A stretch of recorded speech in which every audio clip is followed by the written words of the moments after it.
Hello and welcome to this explanation of the Onwa KAP866 Automatic Pilot. I will go through the functions and the operation. Let me start by talking about the screen. At the beginning of the screen, at the top, you will see there's a ticker tape, a compass ticker tape, and that will show us our heading. And while we're in motion, that will move. Now we're on a mooring, so we only get a very small movement while we're here at the moment, but later when we're out in the estuary, you'll see this move. Next, we have the heading, 275. It says enemy A. That means that this is receiving data from the heading sensor that is fitted with the automatic pilot. That's an external antenna. It is a 9-axis electronic compass, GPS antenna, and has kit that makes sure that the pitch, heaving and rolling is taken into account. Next we have the weather, and you will see it says 10. Weather is the setting that we will adjust while we're in a passage according to any changes in the weather. Now I've set it on 10, that's very sensitive. To change that, while we're, for example, in passage, you press Control, it's highlighted to 10, you will then turn it down as you want. Having set it to 5, you press to confirm that, and that's set as 5. Now, we're only here in light conditions at the moment with about 7 or 8, perhaps 10 knots of wind, so I'm going to turn that back up to 10. But I will adjust that as necessary. The mode, this is set at manual because we're on standby. In other words, the wheel will move, the clutch hasn't been engaged, it's all on standby. If we press auto, follow up or nav mode, we would engage that mode, it would change, and we would get a different reading in this particular box. At the moment on standby, it merely mimics the heading from the sensor. We have the latitude and longitude, we have the speed over the ground and the course over ground, and that is according to the pilot, not a chart plotter. That's not receiving data from the chart plotter, but in fact this can send and is sending the heading sensor data straight into the chart plotter, because most chart plotters only have a GPS antenna and would only get a heading if we were in motion. At the bottom, this is a rudder indicator, and you can see that we've got 13-14 degrees on the rudder to port. This can be changed, this can be reduced. You see I've centered this now to midships. Let me show you about the 3 functions. Auto. If we press auto, we will lock a course exactly at the heading when we press the button. So it went to 285, I pressed it, it's set on 285.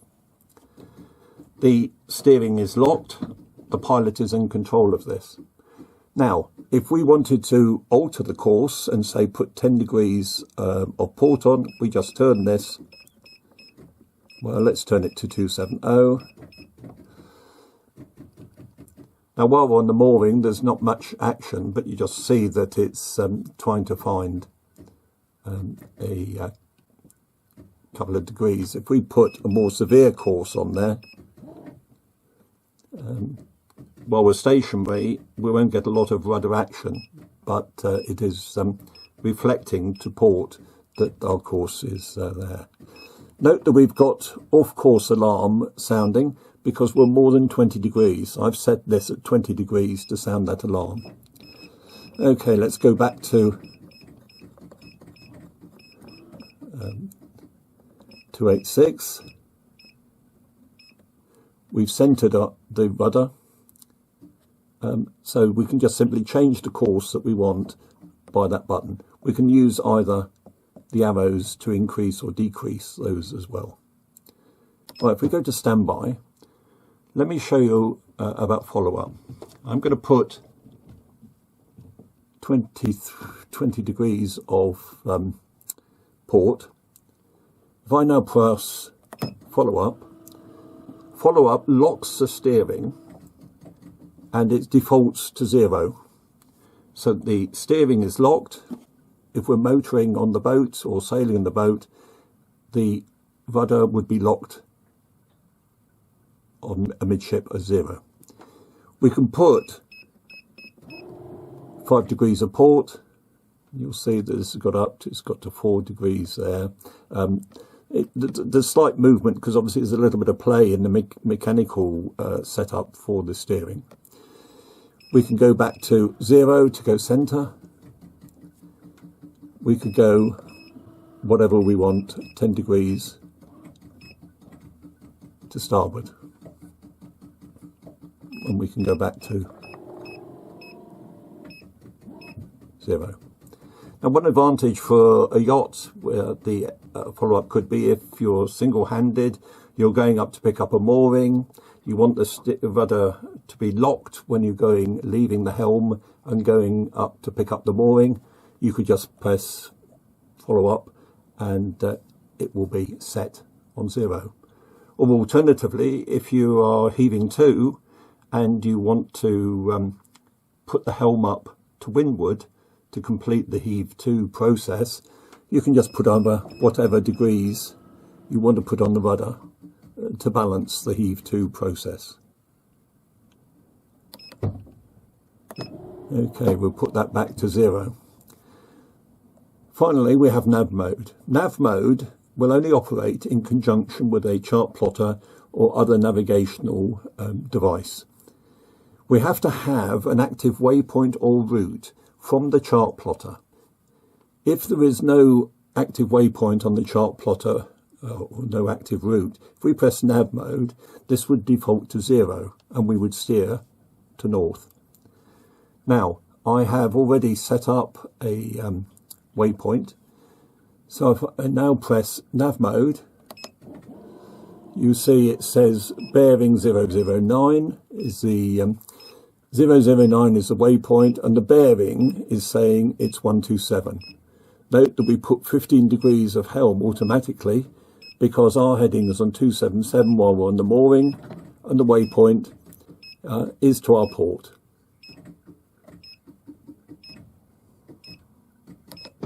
Now, if we were following a route, similarly, we would press nav mode. Now, we need to go out and we will show you shortly out in the estuary how this operates. A couple of other buttons. The menu.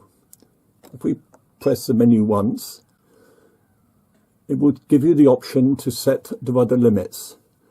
We don't want the automatic pilot to try to oversteer and turn the rudder further than the rudder is able to do on the boat. So mine is limited 20 degrees either side. I can actually mechanically, manually turn the steering a little bit further, but I have it limited as the pilot, and the pilot is actually equally sufficient to do 20 degrees. Of course, alarms I mentioned to you, 20 degrees. Stopwatch timer, that's not set up. So that we clear that menu. And if we actually wanted to change the rudder thing, the function is very easy. You just press the button and then we can change the settings. I'm leaving it though, obviously at 20 degrees. Right, we escape. Now, if I press a long press, this is the installation menu. Now, I'm not going to go through the installation menu because this will be a separate video. But let's go down and see the last item. This might be relevant while we go out to the estuary. Select the size of your vessel.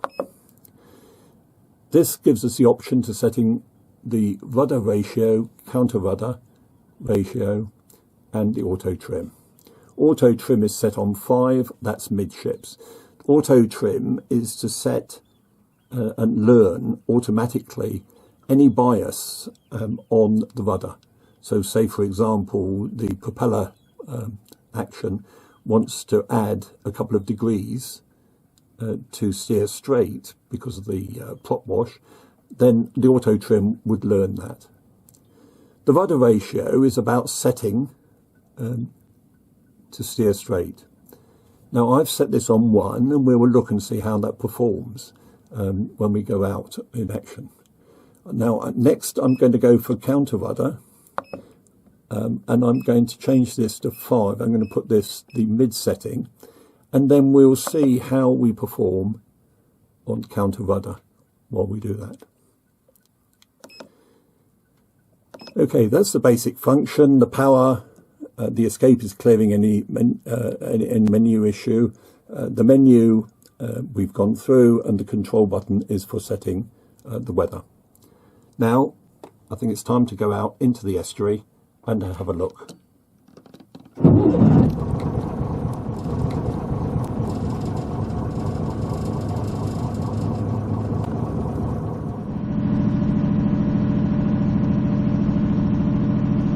This is an opportunity while we're leaving the creek to demonstrate the follow-up mode. Now, just simply press the button and we lock into follow-up mode. The rudder is straight on 0, and the rudder will not alter without a command from me.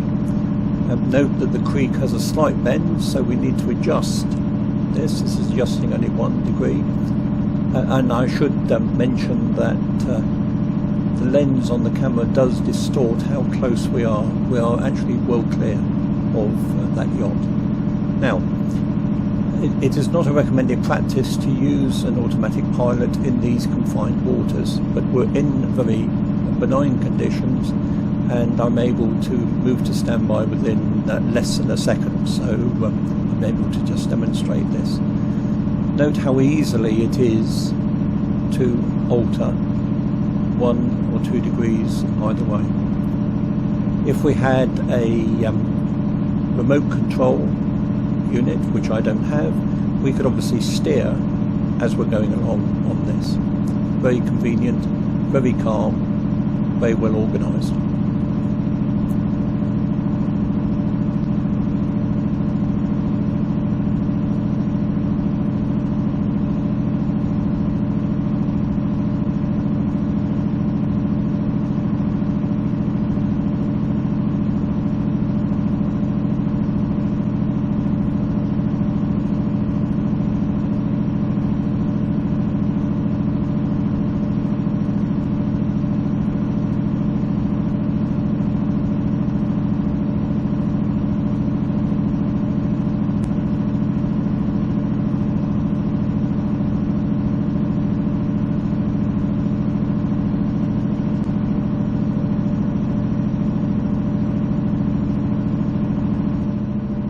Now we're clear of the moorings and the channel, and so we're going to demonstrate auto mode.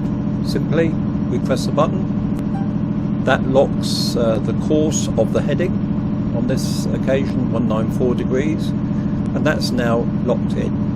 And it will follow the compass course irrespective of the effect of the tide and or the wind. So let's just follow that down. You'll see 2 lines.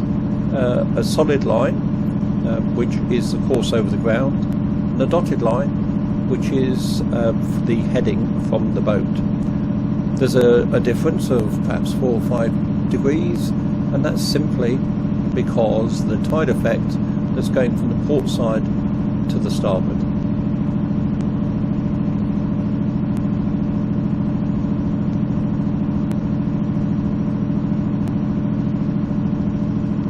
It's a simple matter of changing the course by turning the knob or using the red and green arrows.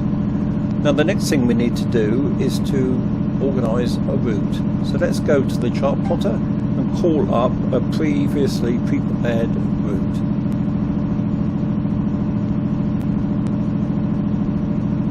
The chart plotter is now activated. On the chart plotter, you note the magenta coloured waypoint. And all we now need to do is to engage the pilot by pressing nav mode. The pilot has found the waypoint, and the alarm sounding more than 20 degrees off course until we come in line with the waypoint. And the pilot will now try to engage the track from the point where we first engaged the route direct to the waypoint. We're on leg 1 of the route, and we're now heading towards waypoint 009.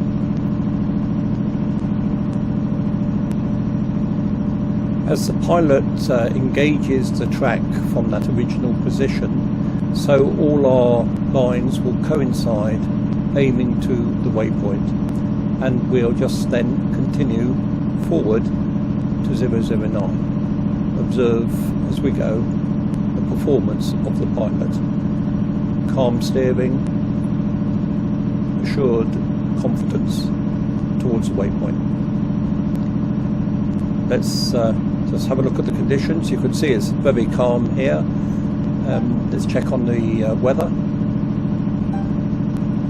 Yes, only 5.5 knots of true wind, so these are very benign conditions, so we can expect the performance from the pilot to be absolutely perfect.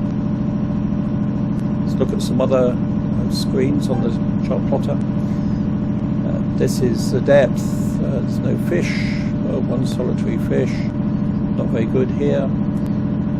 There we are, we're not actually here for fishing, so that's immaterial. We can look at AIS next.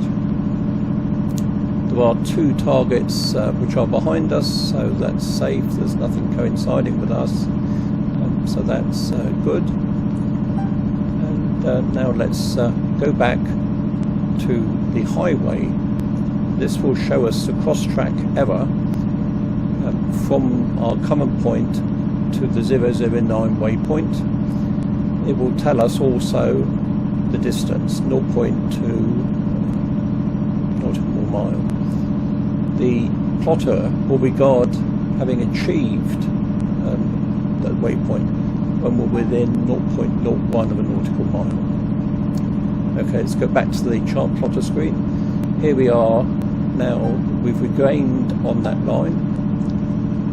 You can see the magenta waypoint 009, and we can see that 057 in black is the next target. When we get to within 0.1 nautical mile of the waypoint at 009, it will cease being magenta and turn to black, and 057 will become magenta. That will be the active waypoint, and then we would go forward. Now the waypoint has arrived, it's gone black. There's a few seconds while the pilot thinks what to do, and then turns, heading for the new active waypoint 057.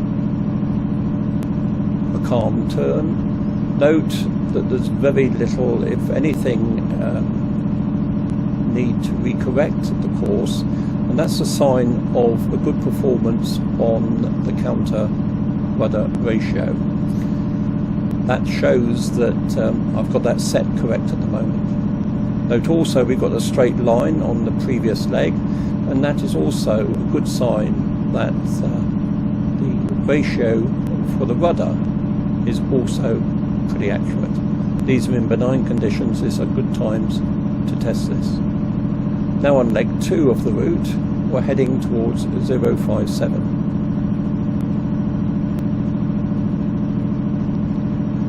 We can see that our track is going to coincide with a sailing yacht that's going to cross ahead of us. So we're going to have to reduce speed and probably tick over very low revs until it goes ahead. Of course, in normal conditions, we would just steer behind the yacht. The yacht is the stand-on vessel, has the privilege to go ahead of us, but I'm testing the pilot, so let's hold on to the same course and to the same waypoint. So we're sticking on tick over, and we'll let the yacht pass, and then start to increase. As it moves out of the way, we increase our engine and off we go. So again, we're waiting for the waypoint that's magenta to be with 0.1 nautical mile of us, and when we've got there, it will change to black. plotter will have achieved, considered that we've achieved arriving at the waypoint, and then we'll be looking for the next waypoint. So we can see that happening. The next waypoint 056 has turned magenta, and now we're turning. So once again, let's look at how well the turn performs. And again, there's any counter rudder required, so the rudder ratio is good.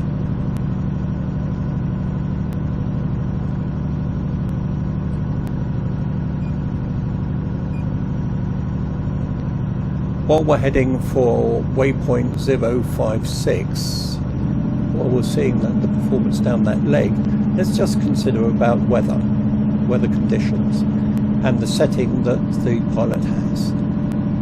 Our setting at the moment is set weather 8, which is for benign conditions and is highly sensitive. But what if we turned that to a lower figure? What would happen in these conditions? So let's have a little look and see how that performs. Note that the steering at the moment is very neat, very shallow, and very quick response on the rudder.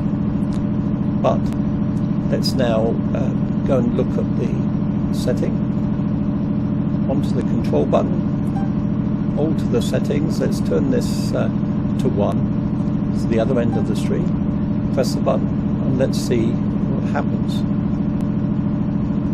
Now we're set on 1. Note that instantly, rather than a shallow steering, we have far more pronounced steering, wider steering, and the right value avoids unnecessary steering, as I've said. So let's just watch that for a moment. And we can see the bow of the boat as we move against the horizon. Setting that as 1 is incorrect. We clearly need to get back to number 8. So after a few minutes, let's just go back and have a look at that. Turning that back to 8. Pressing that. Note instantly we go back to the shallow steering and the quick response. The weather setting is for change in passage conditions. The weather can change as we're on passage and so on. Now here's an inset showing an example on a previous occasion of what indicates when the sensitivity is too high. Notice where the arrows are. There are some little flickering black arrows that appear in the heading field. That is an indication that the sensitivity on the weather setting is too high and should be reduced.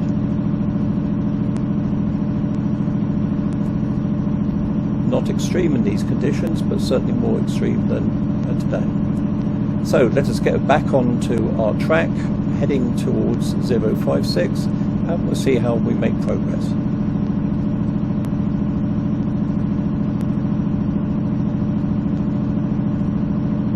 We've got closer now to the waypoint 056. Note that there's a yacht ahead of us, and that might well inconvenience us, but we just have to be a little patient to let that yacht pass before we turn. Right, the yacht has passed and we've now moved into the next leg. The waypoint had changed black. We had a turn. This is a very acute turn and probably a very unfair test of the pilot. I'm not sure that many routes would have such a sharp corner. Now note there is a little bit of counter rudder to bring us back onto course. That's probably because of the very acute turn, and also the tide has actually assisted in pushing the bow just slightly round to the right. But we're back on course.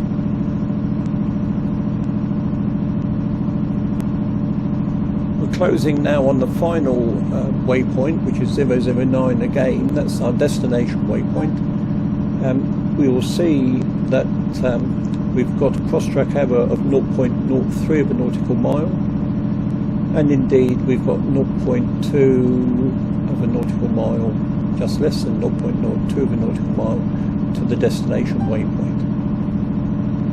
Now, when we arrive at the destination waypoint, the plotter will sound an alarm as it considers it's arrived at its destination. The plotter will attempt to continue to steer directly to the exact waypoint. So at that time we would press standby and take over the steering. So let's just watch and see how the pilot performs.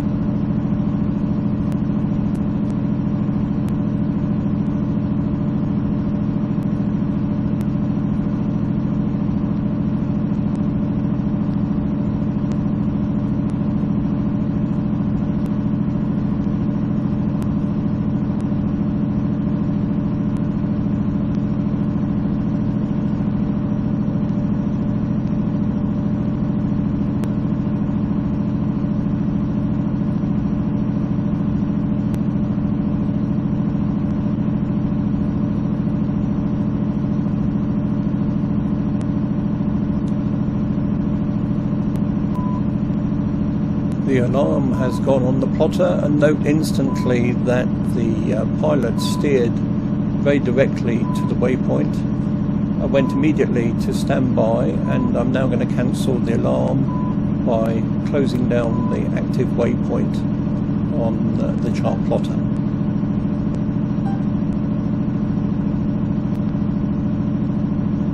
That's done. The route is now cancelled. All the waypoints are black. So we have no active waypoints left on the system. So now I'm going to turn back to the moorings, and I'm just going to switch on auto mode, and we can perhaps reflect on what has happened.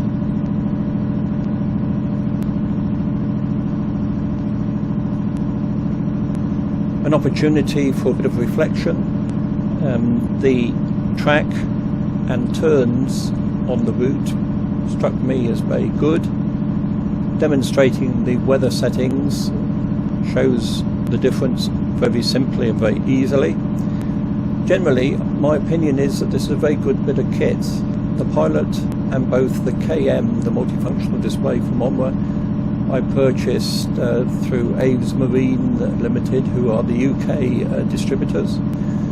They are sailors themselves. They are good at providing advice and providing an absolute excellent service. So I suggest you contact them if you're at least interested in the equipment. Inclusive with the Pilot is, I notice Harbour Point was just ahead of us.